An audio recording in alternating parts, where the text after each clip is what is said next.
This lecture is called Where Mammals Reigned because we're going to deal with the creatures that are higher up in the geological column, and we want to find out where they came from. Were they very different to what they are today? Is this a strange world that existed in the past that does not reflect the present? Here we have the geological periods. Remember that after the Cretaceous, which is this marine sediment layer with all the calcium carbonate deposits, we have these upper layers over here, which are known as the Cenozoic. And in these layers, we also have marine organisms and all these strange little creatures that we find lower down, many, many of them. But then we also have the mammals and the birds and some human fossils. And the question is, where do they come from? Well, this is an exhibit in the Museum of Natural History in London, and it's called Mammal Graveyard. The fossilized remains of an antelope, a gazelle, a horse, and a carnivore are preserved in this slab. The fossils are surrounded by floodplain deposits, suggesting that the animals were swept together by torrential floods. There is no weathering and little damage to the fossils, so they must have been buried quickly. That's interesting, because that is what it says on the board when you're looking at this fossil. So they're acknowledging that this can only have happened during a flood. But of course, they put it into a floodplain. That's the only way they can deal with this. So they say, well, a river came down and washed them away. Well, these rivers stretched over huge areas, whole continents. Those were big rivers. The whole world was underwater.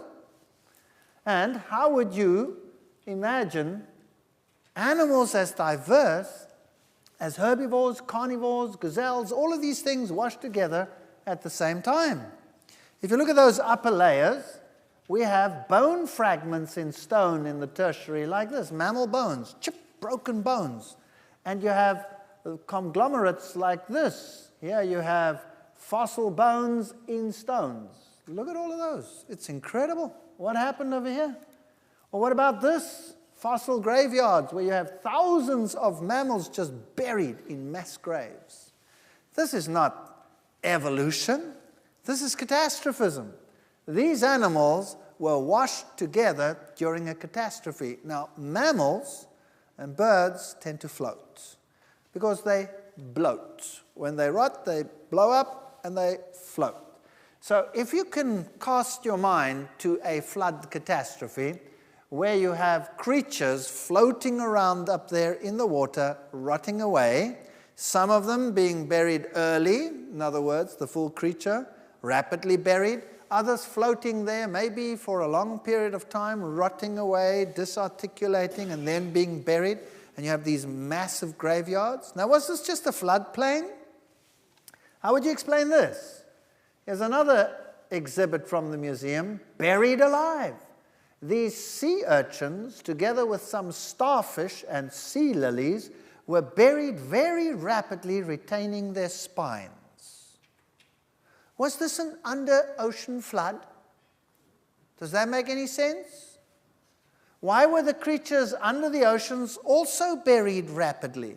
The only solution is that we had a catastrophe with tremendous mud flows flowing underwater, whether on land or under the ocean. This has got nothing to do with a floodplain because you could not explain that with a floodplain. So there must have been some universal catastrophe. This was the Bangladesh flood some years ago, and you can see the animals and even humans floating together here in this water. So where do the mammals come from? How did they evolve? What does science teach? Science tells us that the mammals arose from reptiles and that these then roamed upon the earth. Originally, they were together, then the mammals gained the ascendancy. Well, that's absolute nonsense because we have reptiles and mammals today. The only ascendancy that we have is in the mind because we happen to be able to think about these things. Well, where did the marine mammals come from? What does science teach about them? Well, obviously, since they're mammals, and mammals arose from reptiles, then they arose on land. Isn't that what science says?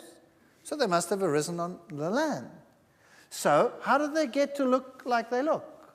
How do these manatees and the seals and the walruses, how do they get to look like they look? Well, science teaches literally this. Creatures evolved on the land, and they were walking around on the land, very much like they do today. And then they went into the ocean, secondarily back again. And there they eventually lost their legs, developed tails, changed their entire anatomy, and that's why they are like they are today. Well, if this is so, shouldn't there be something in between a land mammal that looks like a cow, a eutherian land mammal, something that looks like a cow to something that looks like a whale? Shouldn't there be something in between? Yes or no? There's nothing. And don't come with little bone chips here in the hips of the whales. Those are fully functional today, and if you took them away, that creature would have a major problem, because there are muscle attachments to it which deal with the rectal area and deal with reproduction and all things like that. It's got nothing to do with the limb. So what happened to these creatures? How did they appear? Well, they appear in the fossil record. Well, that cannot be. Science cannot tolerate that. Surely there must be something that happened. How do these creatures come into existence? Do you know, there are not only here anatomical problems, there are huge physiological problems. The whole blood parameter, everything has to change in order to deal with staying underwater for very long periods of time, etc., etc. So this is a major, major problem. Did they develop from the land, or did they not? Well, we have huge marine mammals, like whales, for example, and you can get to be very big when you are living in the water. And what does science teach? Well, here's a typical example. Ancestral links present 60 million years ago. You had a hypothetical mesonkid skeleton, and then we have, again, nothing to go on except animals that are fully formed, existing, and they take them up, and they say, well, Ambulocetus nitans probably walked on land, and they have an example there, or Rhodocetus, and they have one over there, which is much like a seal that lives around today, and then you have the modern toothed whale. But the origin is, what does it say there? Hypothetical, which simply means what? It doesn't exist. That's what it means. Now, what about those that they tried to put on the line? Well, here they have one. Pasicetus, that's the ancestor of the whales and the porpoises. That's one of the modern candidates. Where did they get him from? Well, here's a skull, land mammal, reconstructed from what? From a jaw and skull fragments. It's amazing how you can get the legs and the tail and everything from a jaw fragment. Isn't that incredible? Science is pretty inventive. Well, this creature probably never looked like that, and certainly had nothing to do with whales, but there is nothing else, so let's invent this analogy. Or Ambulocetus had hind limbs, was obviously able to walk. You need imaginative reconstruction to even attempt linking with the whales. Here's another funny-looking skull over here, Basilosaurus, a serpentine creature not related to whales, had functional hind limbs, too tiny for walking, probably used for grasping and reproduction. So they have some creatures that existed in the past that don't exist today, but they have nothing linking it to the whales. So this is pure conjecture, major, major problems. Here you have bears that swim, and in the origin of species, Darwin speculated that whales had evolved from bears that swim. Yeah, because there is nothing else. There is nothing else.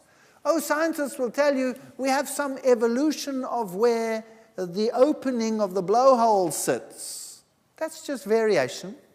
Just variation. It's got nothing to do with evolution, moving it backwards or forwards. We have people today that look very different, and animals today within the same group that look very different.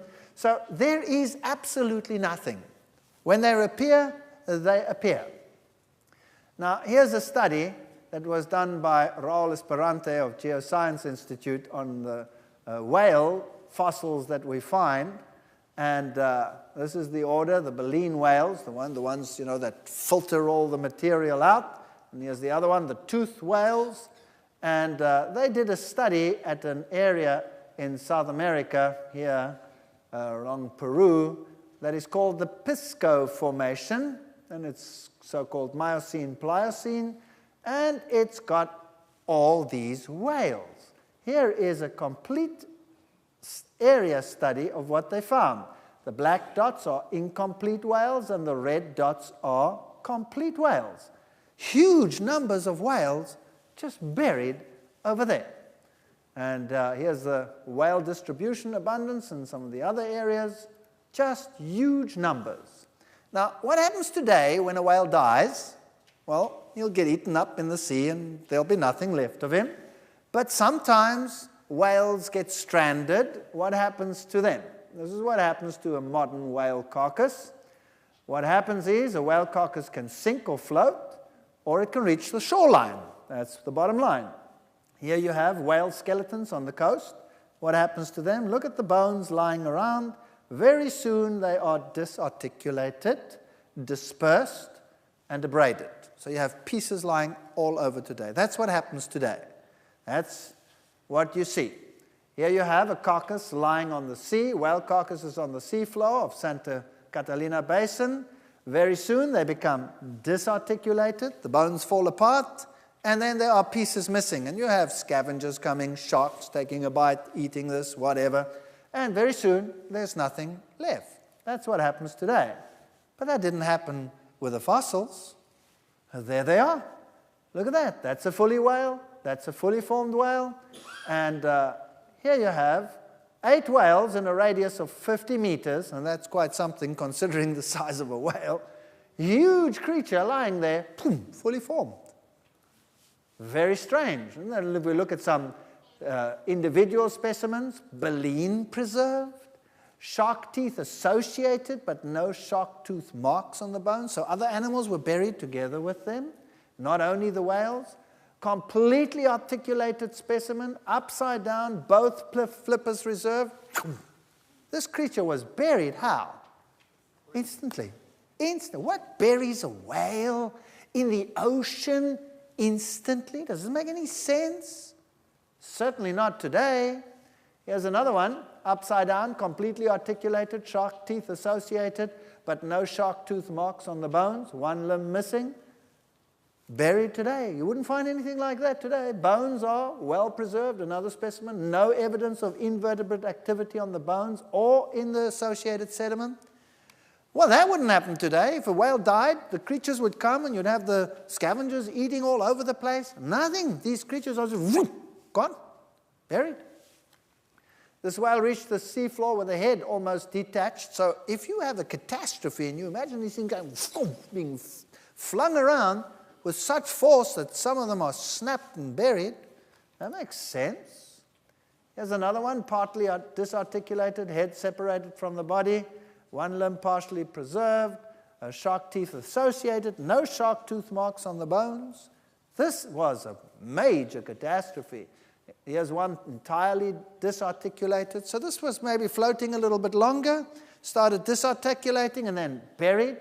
No skull found, 2 mandibles, etc. You have the whole spectrum. Look at this.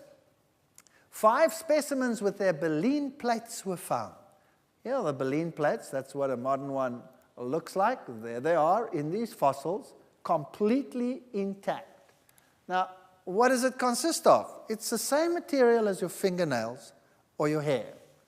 Since baleen is made of keratin, it does not last as long as bone when the animal dies and decays. The occurrence of baleen plates preserved indicates that rapid burial had to happen. Here are these marine creatures. Do you know that they find whales in the upright position, buried? Wow. If that was slow sedimentation, that was a patient whale waiting to be covered. That doesn't make any sense. And not only that, you find layers of fish remains are found at several horizons with diatoms and all kinds of of fish debris layers, diatom layers, all of this buried together. This was a catastrophe. No other explanation. Conclusions. The large numbers of individuals with mandibles, vertebrate, articulated indicates that most of the whales reached the seafloor and became buried before this articulation could happen, even before the predators could get at any animal that was floating. This also suggests rapid deposition of the sediments covering the carcass in order to preserve the bone association. It's the only possible solution. So the marine mammals appear suddenly in the fossil record, fully formed, and they're buried like nothing happens today. This is catastrophism. There's no other solution. So now let's think about this. Let's mull these thoughts over. Imagine you have this huge catastrophic flood in which many, many creatures are buried, those that float in the top layers, for example.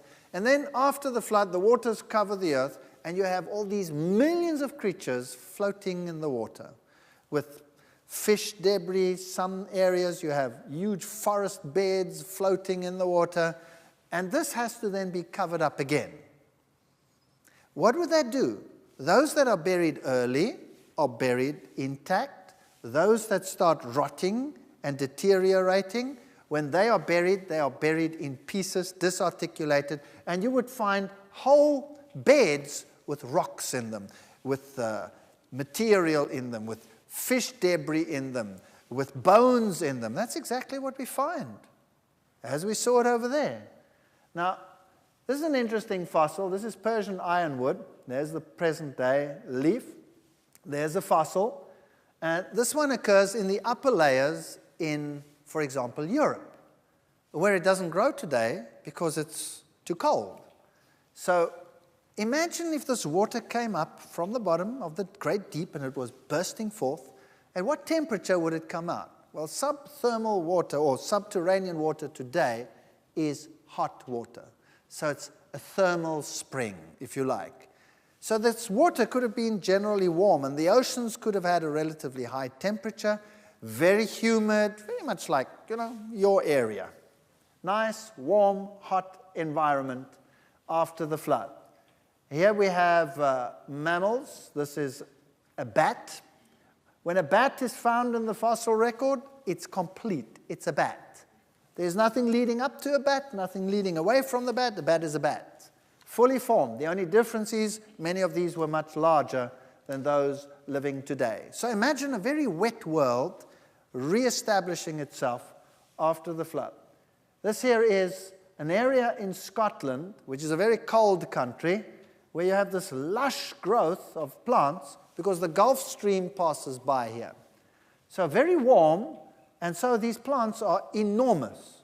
This is a typical tropical area. You can see great plant coverage, warm temperatures, rain, lots of rain, lush growth, lots of food around, and typically the tertiary in the textbooks is displayed like this. Very green, very warm, and all these creatures that walked around, so different apparently from what lives today. Why? Because they were so huge. The giant elephants, mastodons, totally different to what we have today, lived some 65 million years ago, and today they don't exist anymore. Or this creature over here, the giant land-walking sloth, or the giant bison, or the giant saber-toothed tiger, or the giant beaver, or the giant this and the giant that. What have they got in common? They're all giants. That's it. Much bigger than today. These are beetles from the Amazon. This is a cold season, and that's a warm season. Massive change in shape and size. Now I want to take you to the Labrie tar pits. Who's been there before? Somebody has been there. Now, I stood there at the Labrie tar pits with my camera, staring down at the tar, waiting for something to happen. And people came to me, and they all came and looked. What is there? there was nothing. So they thought, well, maybe this guy's totally nuts. What was I waiting for? Well, I got it. Can you see it? That's a bubble. I was standing there waiting to photograph a bubble. Only a nut would do that. But I had method in my madness. What was I doing photographing a bubble that came up periodically? And in those days, you didn't have digital cameras. You had to get the picture quick, otherwise it was gone. Like that one I missed. You only have a relic of it. But there I got it. There it was. And coming up today. Now, here is the tar at the bottom. And there's obviously some crack or crevice in the ground. And the tar is being pushed up and ends up at the top. Obviously, this is decaying organic matter down there, and it is under pressure. So that's what pushes this up. The same happens if you strike oil. You're living in an oil-rich area here, Texas, all of these places. And if you strike oil, and you strike a good one, then out it comes at the top. Why? Because it's under pressure. 20,000 pounds per square inch pressure. That's pretty incredible. Now, here at the Labrie, there's a crack in the ground, and I can actually watch the bubble rise. There it comes. How old am I told this oil is? Millions and millions of years old. How old am I told this tar is? Millions and millions and millions of years old. Have you ever had a glass of soda pop and you watched the bubbles rise? Or you left the top off and you come back after an hour and you want to pour yourself one and you go, yeah. Why? What happened? It's flat. That's what we say, it's flat. The bubbles are gone. Where'd they go to? They disappeared into the atmosphere. Now, isn't it incredible that rock is porous, that this oil is buried under porous rock where gas escapes? Isn't it incredible that here you have a crack in the ground? That means you have left the top off the bottle, but the bubbles still come up today. How many millions of years do you think this is old? How long has it been bubbling down there? This is impossible. This cannot be very old. The only reason why it's still bubbling is because it is a huge deposit that still has trapped gases from the decay. So we're talking short chronology here. We're not talking millions of years. The fact that when you strike oil, it shoots out the top means that the cap is pretty well sealed still, but rock is porous. That gas has been escaping all the time. The fact that it's still there, that pressure, tells us not long ago. But that's not my point. Tar and oil is a consequence of the catastrophe. So when the waters covered the earth and the continents were raised up, then this flooded down and all this was reburied. You would also have this huge algal bloom that was then buried, and you'd have these masses of organic material buried under these layers with all these bone chips in them now. And that's the oil and the tar that we find today. That's all it is, organic matter rapidly buried. And tar and oil is therefore a post-catastrophe phenomenon. Now these creatures come and they think this is a pond or whatever, and they walk in, but because it's tar, you can't get your leg out anymore. So as you pull the one leg out, what happens to the other leg? It goes deeper in. And so you try the other way, and so you just disappear, and down you go. And as these animals realize that they can't get away, they screech in terror, and what does that attract? Carnivores. So the carnivores come running, and they attack the animals, and they themselves get trapped in the tar. So in the tar, you have a strange assembly. You have more carnivores than you have herbivores. That's not normal, that's not natural. So it's not a natural phenomenon. What has happened here is these animals were trapped because they came. And we have the saber-toothed tiger. That's what he looked like. Strange creature in the past. In the tar, you dig up a giant mastodon. You dig up a giant sloth. There's one over there. In a trip to South America, some scientists were traveling there, and they came across a hacienda, it's a farm, and there was the skin displayed at the entrance. The farmer had put a skin up, and they wondered, what the heck is that? They'd never seen anything like it. So they went and asked, what is that? And he said, come, I'll show you. So he took them to a cave, and there were bodies of these creatures lying there with the skins still intact. Do you know that in Australia, there are certain cave areas where the oxygen levels are slightly different than outside, and there you find giant kangaroos lying over there, supposedly millions of years old, with their skins still intact? Do you believe that? Well, it's a fact, but certainly you would have to modify the millions of years. So some people believe that maybe these creatures are still alive today in the jungles, and some have even ventured to try and find them. Of course, they would probably be smaller than what they were then. Giant bisons, much larger than the present bison, but then it's just a bison. That's all it is. So in Labrie, you dig down into the tar by boarding it up and taking the tar out, and then you find these creatures in there. And then you find a saber-toothed tiger. Do you only find a saber-tooth? No. You find a normal tooth and a smaller tooth. In fact, you find a whole range. This is an extreme of the range. This would be like taking the dogs and taking the St. Bernard and saying, that's what lived in the past. And today we have a Chihuahua. You see what I mean? It's exactly the same scientific phenomenon.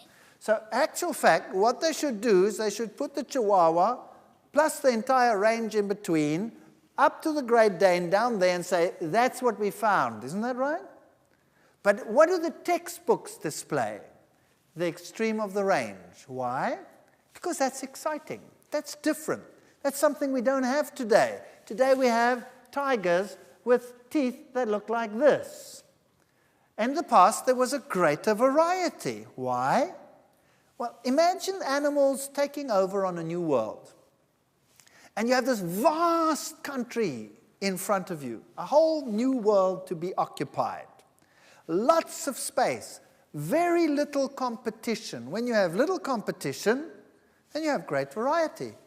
And then when the pressure starts taking place and the animals start competing more with each other for space and food, well, then these things happen. Do you know that if we take an animal from the mainland, let's say sheep or goats or horses or whatever you like, and you take them to an island and you leave them there, guess what happens? Within just a very few generations, the size of those animals goes zoom. In fact, the size can go down to 1/3 of their original size. Why? Remember I showed you the horses on Iceland? The difference between them and the horses on the mainland that they came from is that they shrunk in size, at least by 1/3, in a very short time. Why? Because they are competing for resources on an island. And when you compete for resources on an island, eventually you run out of space. That's what happens. And so one of the adaptations to this is not to grow so much. Why? Well, firstly, because you're getting less food, because you're competing with everyone else, so they stay smaller. A smaller animal eats less than a big animal. Has a higher metabolism, yes, but eats less than a big animal. So if you reduce the size, naturally you can have more animals on the same place. So very quickly, just the environment changes the size. Has that got anything to do with evolution? No. Japanese before the war. What did they look like? How did the cartoons depict the Japanese before the war? They used to have the Americans standing over there, yay high, something like Malenko over there, you know, big guy. And then they'd have the Japanese standing on a huge box just to get to the same level. Isn't that right? Because they were tiny. Why? Because their diet was totally different to what it is today. Today, their diet is far more varied. They have far more varieties of protein sources in their diets. And what do the Japanese look like today? Totally different. Some Japanese are pretty... Have you watched Japanese basketball players? Have you seen them? Some of them are pretty big, right? And you say, wow, what happened to them? You know, did they suddenly evolve into supergiants? No. Their lifestyle has changed. So size, lifestyle, these things go together. Just because something is big doesn't make it different. So what was a mastodon? It was a big elephant. What was a giant bison? It was a big bison. What was a giant wolf? What was a giant wolf? Big deal. There was no evolution there. And here you have a giant wolf. It's called dire wolf. Different animals? No. Exactly the same as a modern wolf. The only difference was bigger. So we have to make it something marvelous and different? No. So the environment was obviously warmer, better adapted for rapid growth and all of these features, and that's what they looked like. And then something happened. An ice age came along. And the world today is very different to what it was then. And where did all this ice come from? And how long has it been around? And what does science teach on the issue? Well, it teaches that there were a number of ice ages, 3 ice ages at least, and they conjecture this from looking at scrapes in the rocks. Do you remember a video I showed you yesterday of these huge boulders being rolled in a flood? Do you remember that? What did you see in the rocks at the bottom? Huge scrapes. So water can do that too. So the only evidence of ice is what is now in the South Pole and in the North Pole. That's it. So the question is, where did all this ice come from? And they will tell you that there is evidence for ice having been around for many, many years. 100,000 years at least. Where do they get the evidence from? Well, they drill down through the ice cores, right? And they come up with this. Here's an ice core that they've drilled in Greenland. And they say, well, okay, look at this ice. You can see that there are different colors. There's a color, there's another ring, another ring, another ring, another ring, another ring, another ring, another ring, another ring, and another ring, and another one. And you count them all up, and you make a deduction. You say each ring represents 1 year. And if I count 100,000 years, then this ice has been around there for 100,000 seasons. Logical, right or wrong? Perfectly logical. And we're supposed to believe that this is what happened. And we know how it is being compacted today. Well, during the war, some airplanes used to fly across that area, and that's about 50 years ago. Some old aircraft. And some of them happened to crash in Greenland. And there they were in this vast ice desert, and nobody ever bothered. Well, recently, some of those have been rediscovered, and they actually dug them up. And they're covered by huge quantities of ice. So they dug down to them. And if you look into the ice as we go down, you find hundreds and hundreds of those ring layers. So those airplanes have been buried for thousands of years, right? So obviously these rings are not year rings, just like the valves. So we cannot say that this ice age is 100,000 years because of the ice cores. Those are event layers. A storm creates them. And you can have many, many storms in a season. It doesn't have to be millions of years.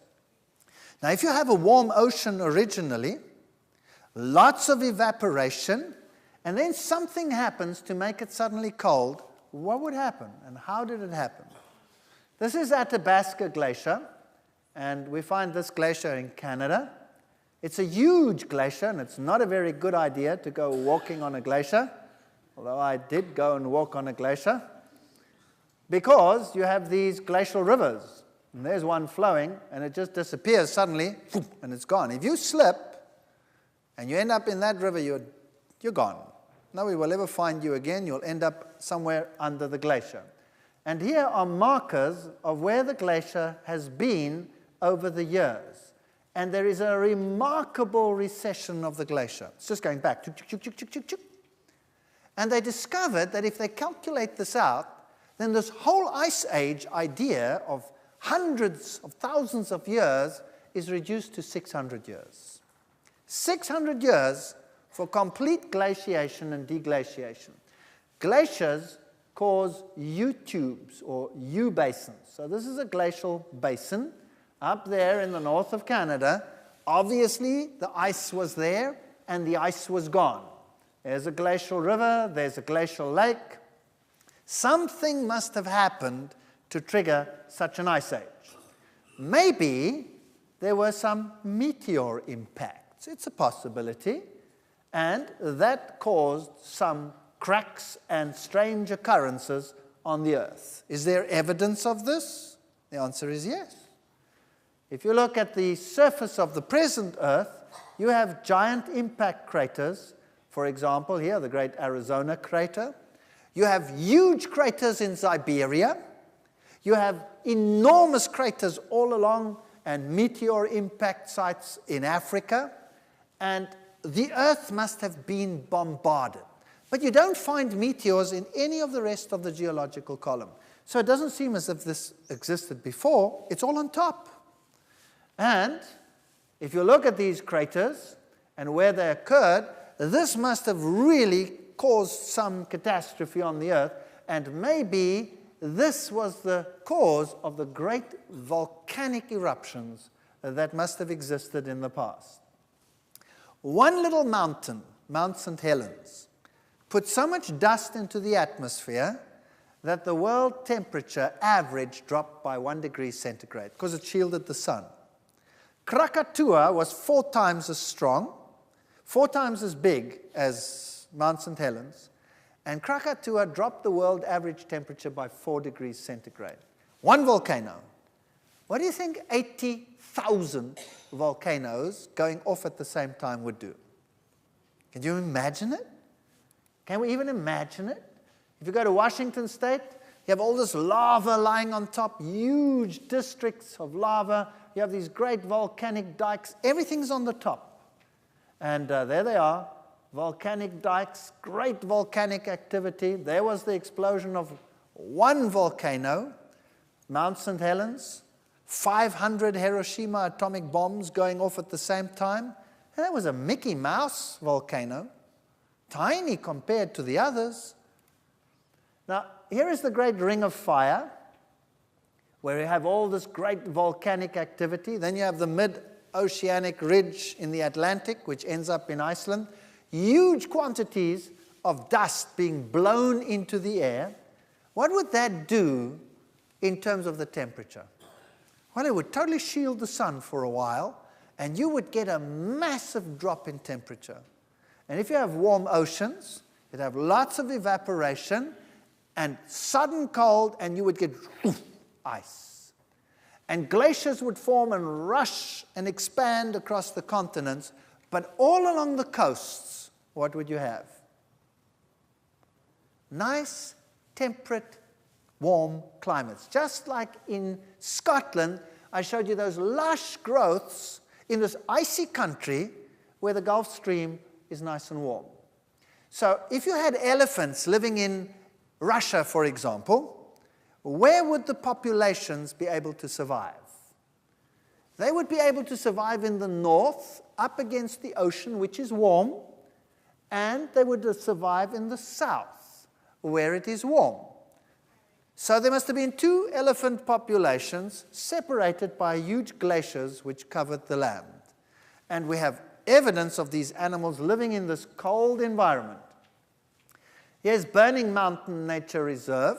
This is in Australia. Very interesting place. It's been burning there for several thousands of years. Burning Mountain is caused by a slow burning of thick underground coal seams. Very interesting stuff.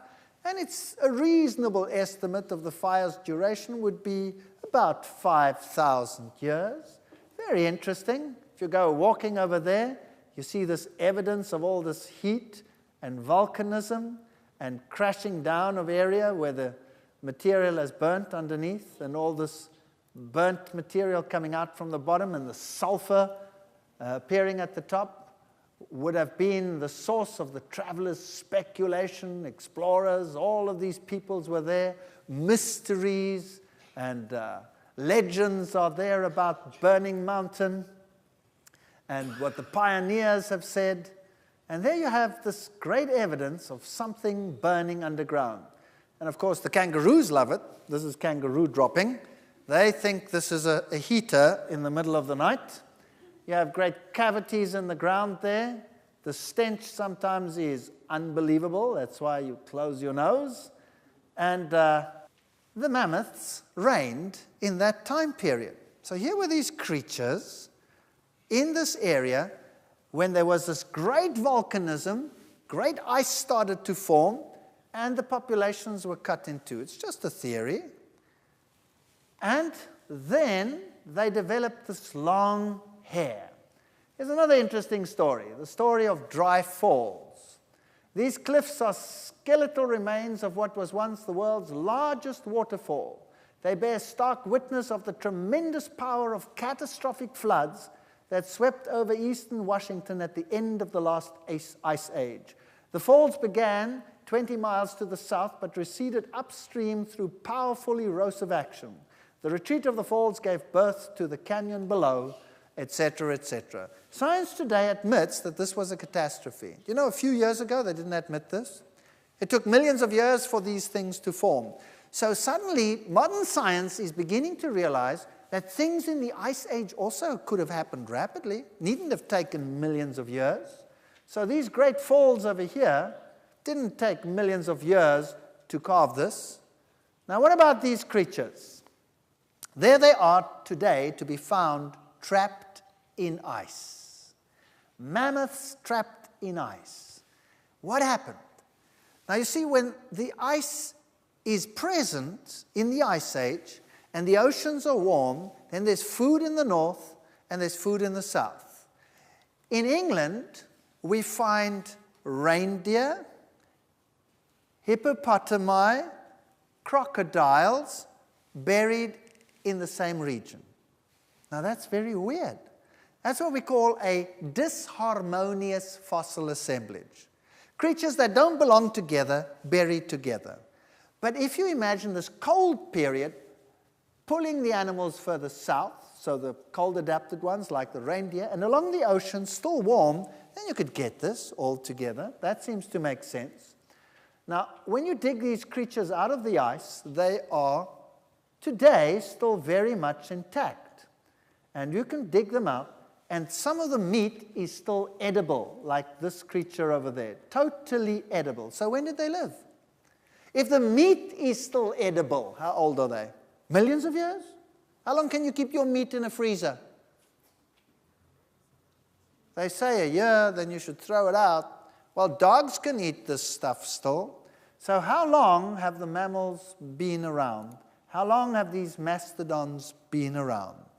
We will talk about that in the next session.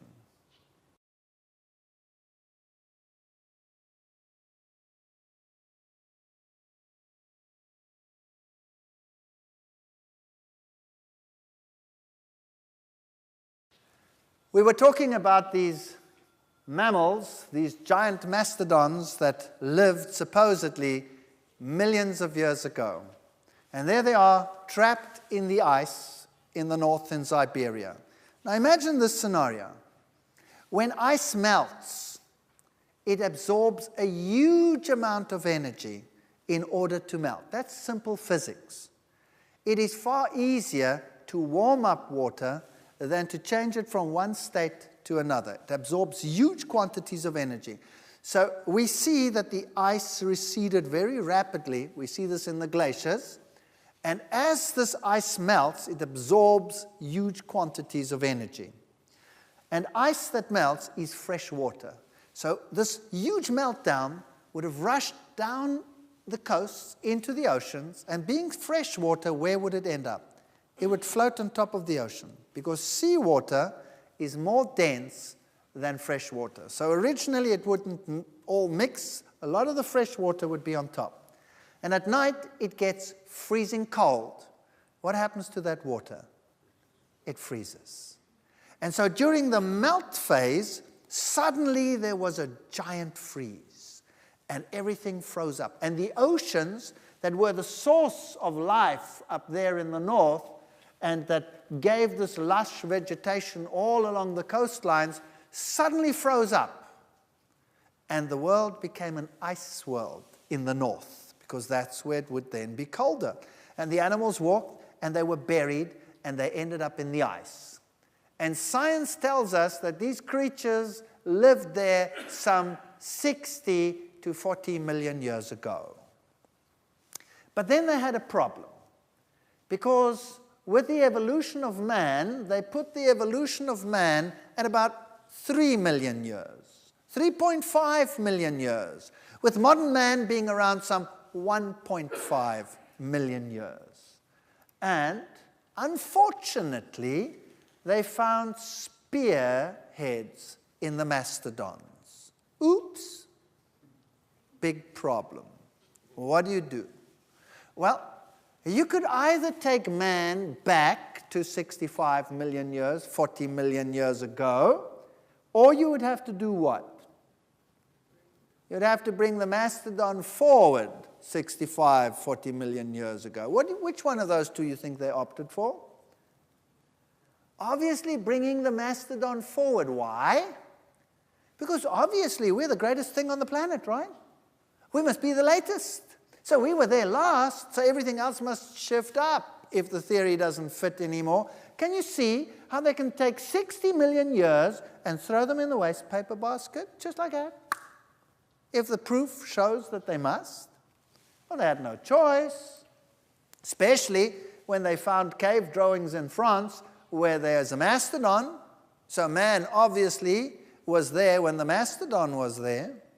So these creatures all frozen in ice. There are many interesting theories about how these creatures up there were frozen in ice. Not only mastodons, by the way, all kinds of animals buried in ice all of a sudden. Warm-adapted animals even, boom, buried in ice. This is very, very, very strange. Some theories say that there was some big celestial snowball that came down and buried them in almost liquid nitrogen freeze conditions.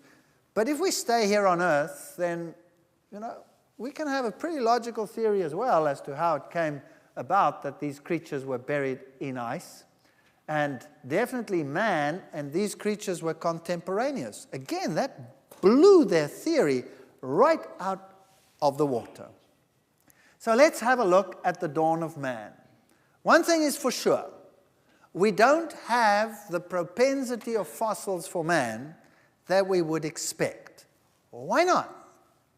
Well, think about this. Man is a very gregarious creature, and he tends to gather in societies. Isn't that correct? Today we live in cities. Where do we find the largest population? In the cities. That's where you would find most of mankind, in the cities. Now, God, according to the Bible, destroyed man off the face of the earth, and he destroyed the whole of the creation as well of the then-time world. And if this is so, then the reason given is that he destroyed them because of sin. Is that what the Bible says? Okay. So obviously, sinful man was the main target.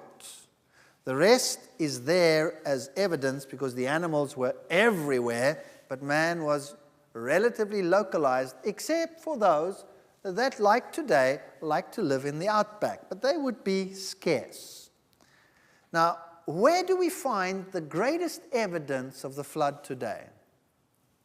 That would be interesting, because obviously the greatest evidence of the flood would be there where sin, in inverted commas, would be the greatest. Would that make sense? Now, where do we find the greatest evidence of the flood today? Unfortunately, we do not find it on land. We find it under the ocean. If you go to the Pacific Ocean, for example, there are canyons under that ocean 4 times bigger than the Grand Canyon. Now, canyons don't happen underwater. They happen because water rushes through the area in a flood. So what does that tell us? That was once where? On top. That was once land. What is now underneath there was once land. And there is great evidence of activity down there which tells us that a tremendous flood catastrophe happened under there. All right, that's logical. So is it possible that the great cities with all the myriads of human fossils are perhaps buried in sediments under the ocean? That's a possibility. All right, let's go back to legends. Where do legends say the pre-flood world is today? Have you ever heard of the legend of Atlantis? Where do they say that is? Under the ocean. All right, if we don't like that, what does occultism teach? Occultism, that's a very interesting subject. The occult world and its secret knowledge. What does that teach?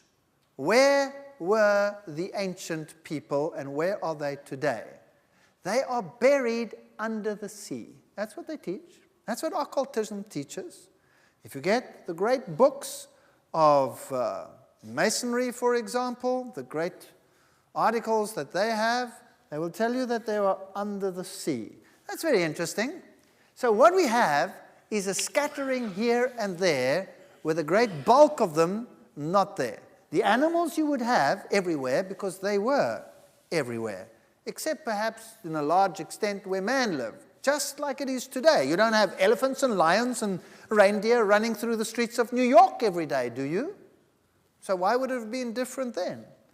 So here's the dawn of man, and we are told that man lived, or the ancestors of man lived in the trees, and then came down from the trees because the climate changed or whatever, and we started getting grassland, and then the creatures walking there between the grass had to adapt to the new environment.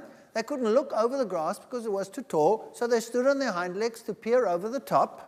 And eventually they started walking upright. Now, firstly, that's not even scientific. That's total rubbish. Because that would be what we call Lamarckism. That means an animal starts doing what it does because it wants to achieve a certain state.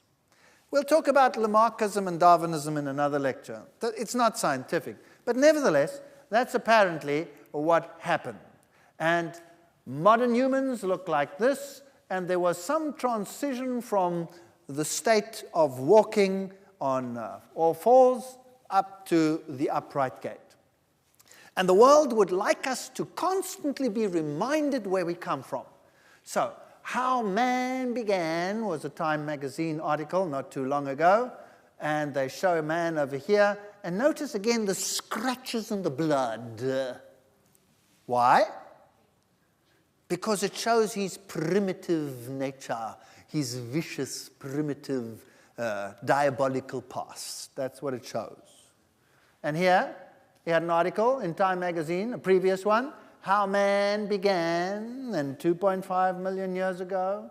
And in case we have a new generation in a couple of years, they'll bring out a new one, and it'll say, How Man Began, and you'll go through the whole rigmarole. So that every generation is reminded that this is our origin. Very primitive, very vicious, very wild. Now, scientists generally get angry when you say to them, they evolved from the monkeys, because science doesn't teach that. You must understand the theory as it is. We did not come from the monkeys. Science teaches that the monkeys and man are end products of an evolutionary process. They are all there together. The ancestor of both of them is somewhere lower down. So the real ancestor is probably this one over here, the tree shrew. And notice that the eyes are on the sides of the head. And so the animal evolved so that the eyes moved to the front. Now, if you have the eyes in the front, then you can triangulate, and that would supposedly give you a selective advantage in judging distance and jumping from branch to branch. Of course, the tree shrew never misses a jump. So what the selective advantage is, no one really knows, but that is the theory of how the brain increased in size. And, of course, they were arboreal. They lived in the trees. So the climate changed, and the trees started disappearing, and they started coming down. And when they were up there in the trees, they were perfectly happy with their bananas and their leaves and the things that they eat. Vegetation. But when they were on the plains, their original plant life was not so readily available. So one day they picked up a club and clobbered an animal to death and started to eat that. That's the theory, if you want to believe that. And man and the apes are end products of an evolutionary process. This comes from textbooks, which shows you that here there is no evidence. The only evidence we have is at that level, and any creature that is buried with them in the past.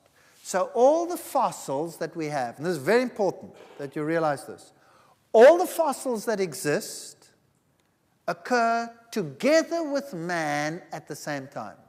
Are you with me? Nowhere do you find layers of the one and then the other and the other and the other. That's based on inference, however reasonable, not the evidence of the fossil. So it's just like giving you all the bones of the dogs and saying arrange them. So we find all these bones, including man, in the same layers, and we say, okay, scientists, put them out like they evolved. But they were all there at the same time. So the Australopithecines and the so-called hominid fossils and modern man all existed at the same time. So we have what we call a morphological sequence, not a paleontological sequence. It's not how it happened in the rocks. It's how we think it happened from all the bones that we have. Are you with me? Very important difference. So now, if you look at these monkeys and you look at this man, they all live at the same time, but somehow they hope that the one retained features of something more primitive than the other. Here again, everything happened down there. Everything exists at the same time. Our living relatives. Those are our relatives, but our ancestors, we don't know what they were like. We have no idea. Primate ancestors. And then we have shorter snout and larger snout. Just like I said, you know, if you have a pug, you put him on this side. If you have a snot, you put him on that side. That's what you do. So, if you looked at this one, what would you say? Compared to us, primitive or advanced? Primitive. Why? Well, we've got flat faces. Have you ever looked in the mirror? We've only got this little standing out here, if you look in the mirror, and we're flat. So this one has got a nice long snoot, so it must be not so advanced. This one sort of in between, and that one, well, he's a scientist already. He's getting there. You see, he's nice and so this must be more or less closer to us. And, well, now we're getting there. So this is related to us and probably closer. And science will tell you that if we compare our genes with a chimpanzee, well, we have 98% of genes in common with a chimpanzee, so we must be very much related, correct? Is that what they tell you? Absolutely. 2% difference. These are structural genes. You know how huge 2% difference is? It's enormous difference. Because the way in which we developed is not necessarily depicted by the genes, but by the expression of the genes. how they are expressed, and that's determined by controlling genes and not by structural genes at all. So you can get this very similar genes giving totally different structures. And by the way, we have just about as many genes in common with a mouse. And do you know that we have 76% of genes in common with a banana? So did we evolve from the banana? Did we? You see, don't be impressed by figures like 98%. It means absolutely nothing. It's actually scientific skullduggery. It is dishonest to say that in the least. But when it comes to these things and you go to the museum, you see the ape-like ancestors, so-called, sitting there around the campfire with their sticks that they started picking up to club this animal to death so that they had something to eat. Is that right? That's what we are shown. But remember that all of these existed at the same time as modern man. So this is purely morphological. They find bones and they say, okay, this bone, well, he probably represents a more primitive line, just like they take the modern animals and say, well, that one's obviously more primitive than that one, purely on looks. And in the case of your own Nebraska man, they had him with sticks and hunting and fireplace and, you know, the whole shooting match based on one tooth that they had found, which happened to turn out to be a pig's tooth. So this really is scientific inventiveness at its best. We've had many hoaxes in the past trying to bridge the gap, like Piltdown Man, for example, shown in 1953 to be a forgery composed of an orangutan mandible and parts of a modern human cranium. So there have been forgeries to try and get this across. We've had many, many forgeries where people try and imprint or show evidence which they want to find. Now, the modern theory says that man evolved out of Africa. That's the prevalent theory today. And that you have all of these modern hominids like Homo erectus, Homo neanderthalensis, Homo sapiens, and some Homo antecessor over here, coming out of this group over here, which are all ape. So they have the Pithecanthropuses and the Australopithecines. These are all ape. And these are all human. And we find them together. Now, the out of Africa theory says this is how they spread, probably here out of the Horn of Africa. And Homo sapiens has only been around 100,000 years, so they say. And if you take the full picture, then we have these two groups of fossils over here. This one over here in the Horn of Africa, and this one over here in South Africa. Those are the prime sites for human evolution. There's another theory which is called multi-regional hypothesis, which shows man approximately everywhere at the same time. So regional populations of Homo erectus may have evolved into Homo sapiens while intermingling with one another. So here's everything at the same time, so there's really no evidence for the out of Africa theory. This is far more common, and this is their own one. Isn't it interesting that all the lines meet over there? That's roughly where the ark would have landed if there was such a thing. But let's have a look at this one. Here you have the fossils in the south, and they're talking about 200,000 years ago, but the actual evolution, 3.5 million years, etc. And then you had Neanderthal man over there, and old Java man, and all of these over here. And let's see what they've come up with. Well, Leakey was the first one to actually start with this road of discovery, and he puts the line somewhat like this. He says, Australopithecus. Now, Australopithecus was an ape, but he said, well, maybe this ape had sort of features that were leading towards man. But remember, man was already there. Don't forget that. Man was already there. And he says, then you go through the line, and eventually you come to Neanderthalensis and Cro-Magnon over there, and he says they walked upright, these Australopithecines, because we find footprints in stone. Did you know that these footprints have been studied in great detail, and they are identical with human footprints made in mud by people walking barefoot? In fact, if you look at an Australopithecine foot, which I have down there, you'll see that the toe is offset. Did you know that they actually cheated to make some of these footprints, to change them, to show that the toe is offset when it wasn't? So there is no evidence that these creatures walked upright except footprints which are like human and not like ape footprints at all. So if they find a fossil, it is either like all of these, 100% ape, or it is a variety of 100% human. There's nothing in between. A typical Australopithecus skull. Now you have three varieties of Australopithecus.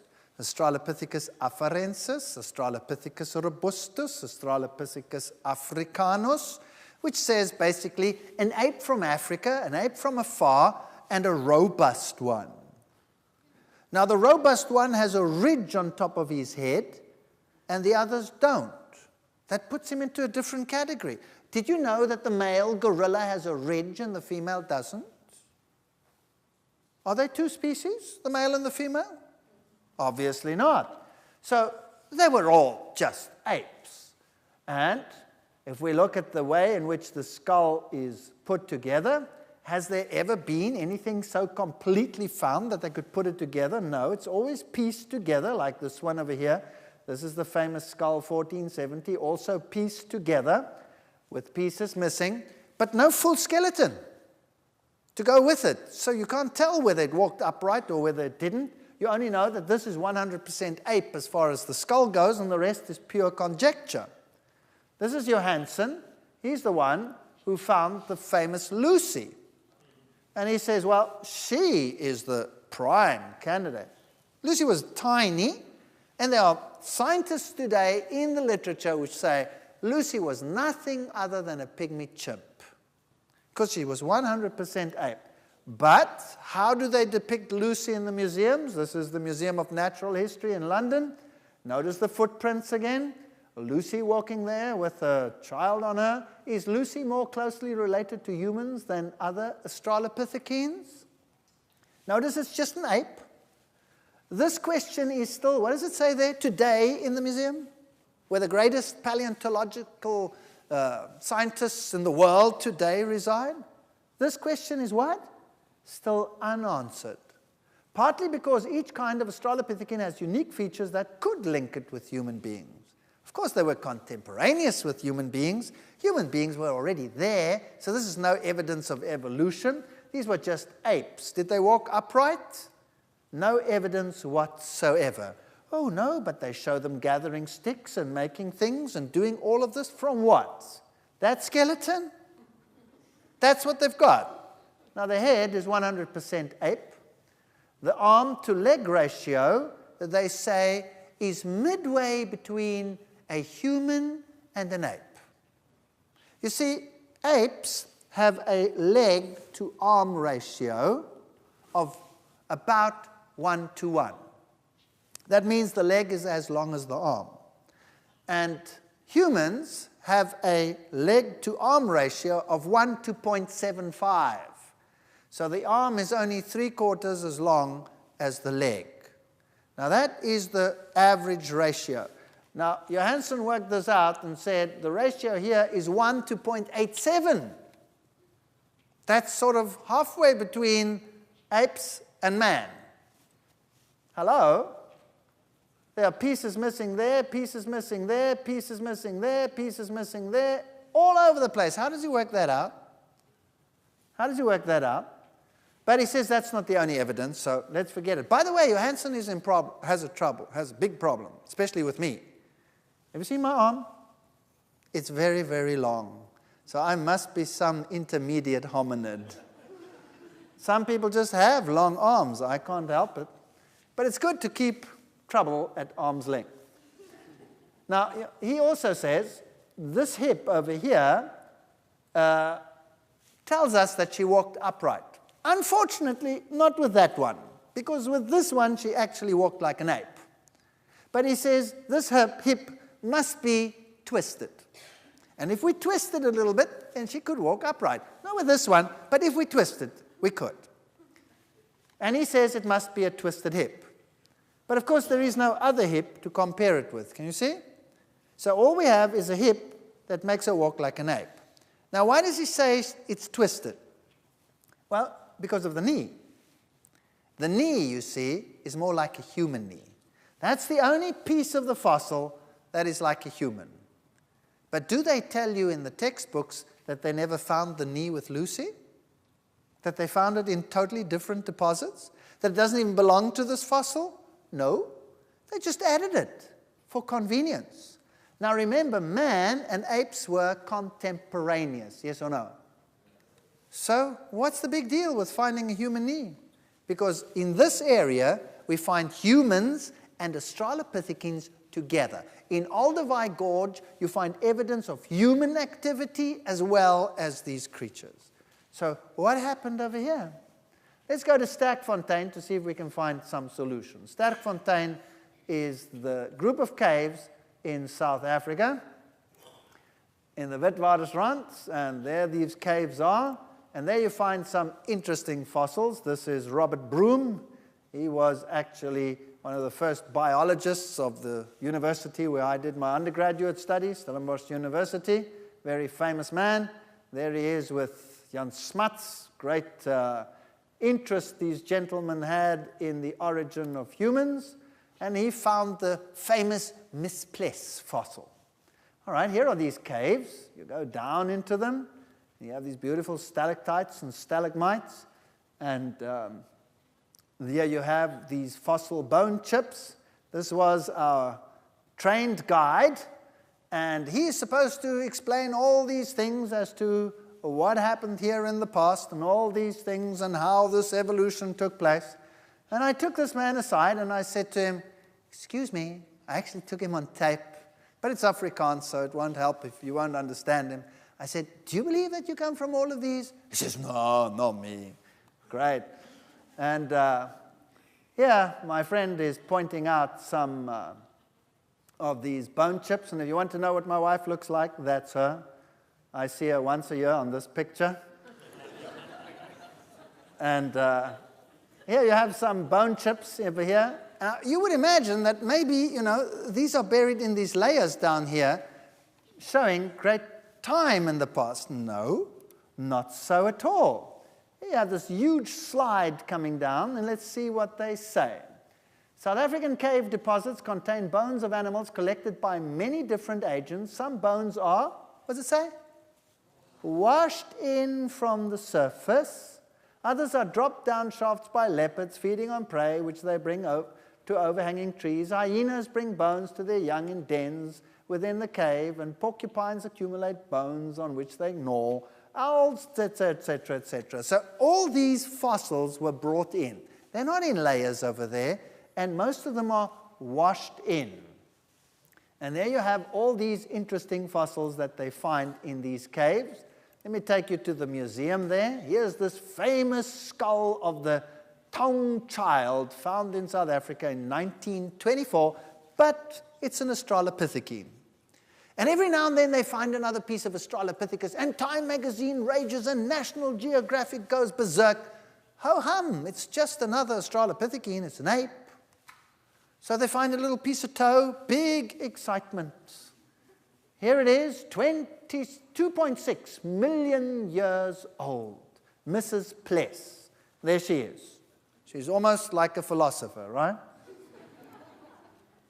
And here they found Littlefoot, July 1997. There it is. And Littlefoot, what was it? It was an ape foot with a toe offset. It wasn't human at all. This is nothing to get excited about. This is an ape. There it is, Dr. Ron Clark and the Littlefoot femur. But it was just an ape. Notice how they reconstruct a fossil over here when all they found are these pieces. That's it.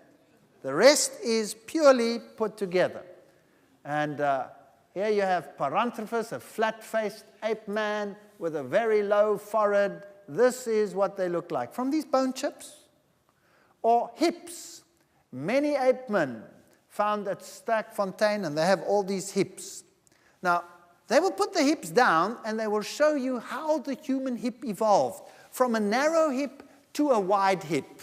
They'll put them down in sequence and say, look, here is evidence for evolution. Rubbish. Women today that bear children, do they measure the hip? Do they take pictures or measure the hip width? Yes or no? Of course they measure it. Some women have narrow hips, some have wide hips. Some have such narrow hips that they cannot give birth naturally, and they have to have a cesarean section. We have a huge variety of hip widths today, but if I took all the women's hips and lined them up, I'd have from narrow to wide. It's got nothing to do with evolution, that's variety.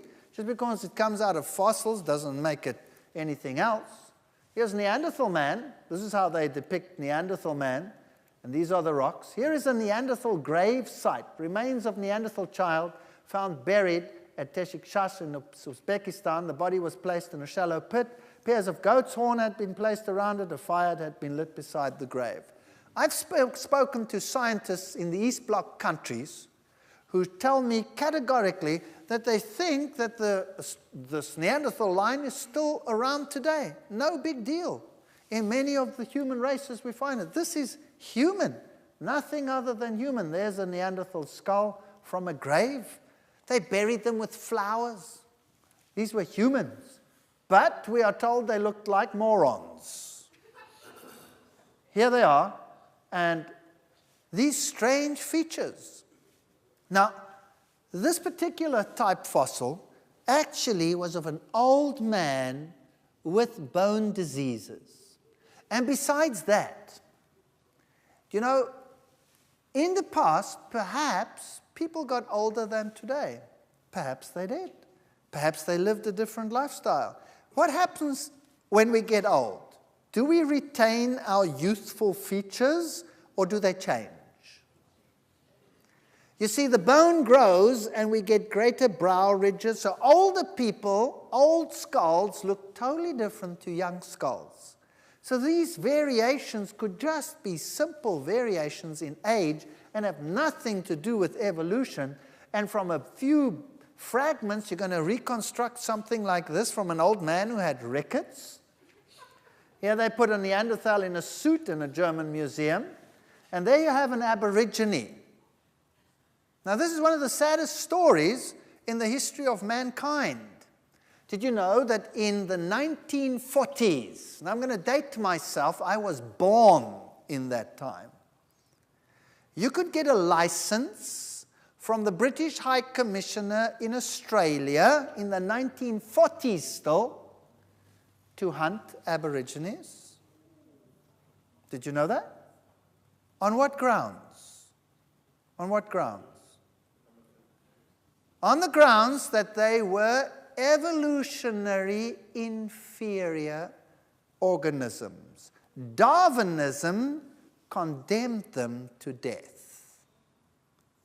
Today, they will look like that when they have their rituals. Some of them are still living like that. Others look like that during their rituals, and during the week they will put on their suit and go and give classes at the universities where they are professors. That's very rapid evolution, wouldn't you say? Today we would be ashamed of what we did.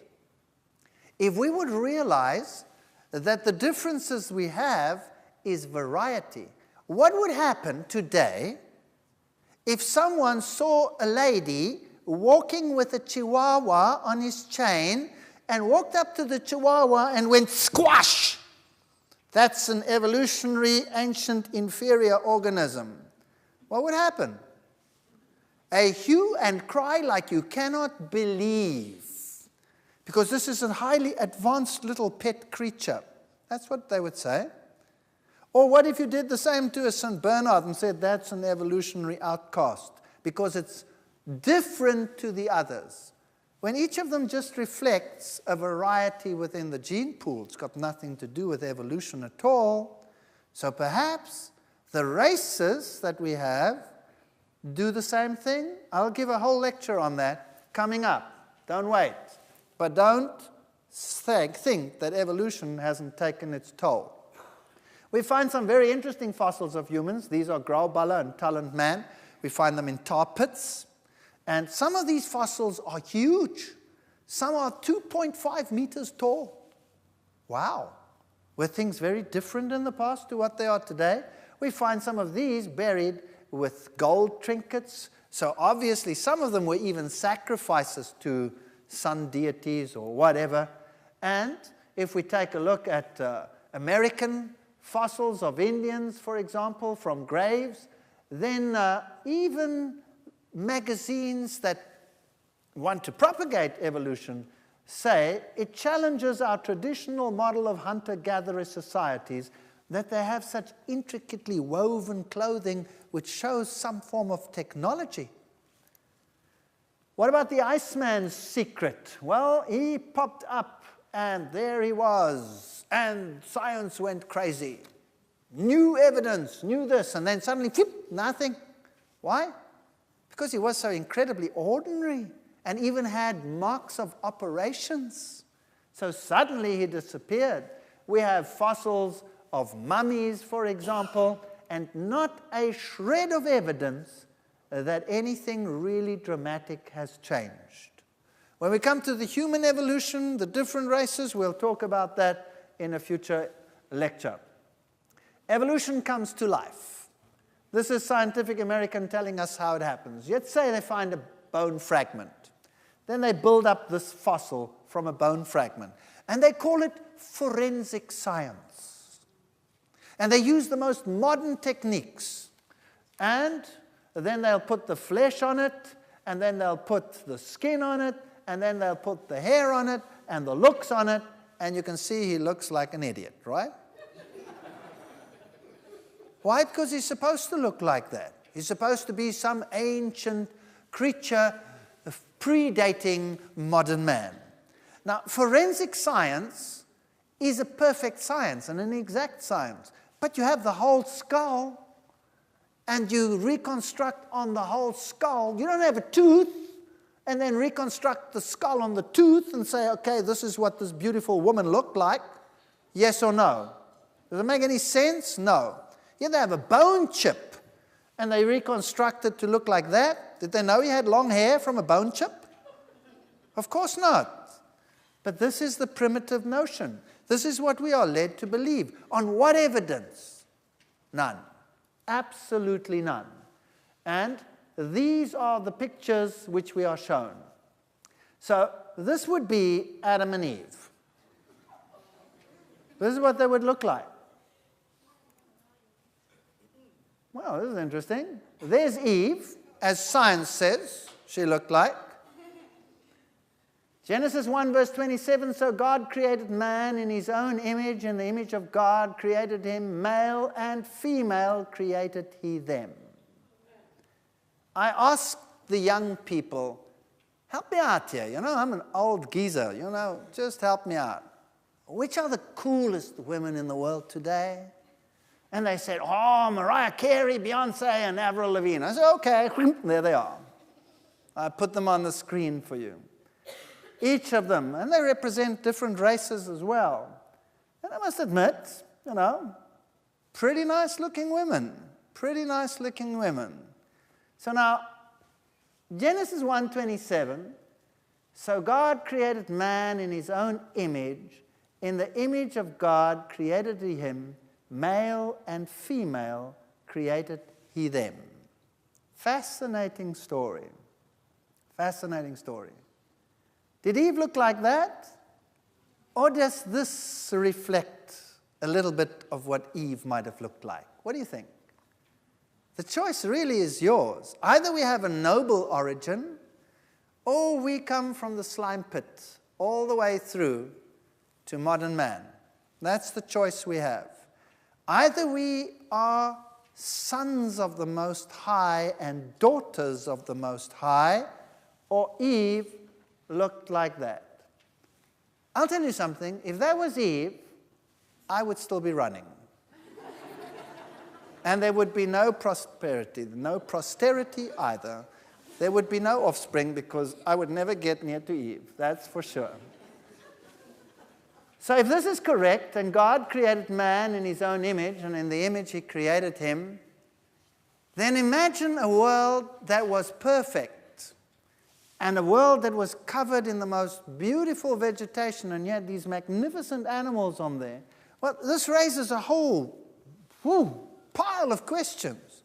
Then why doesn't it look like that today anymore? Why do we have death and carnivores and all these creatures? That's a difficult question to answer. But I'll be addressing it in a whole lecture. And we'll be looking at those issues. And we must be able, on the basis of the facts, to decide, is there evidence that Eve looked like that, or is there no evidence that she looked like that? That's for you to decide. Thank you for coming tonight. Don't miss the next ones. They're going to get exciting.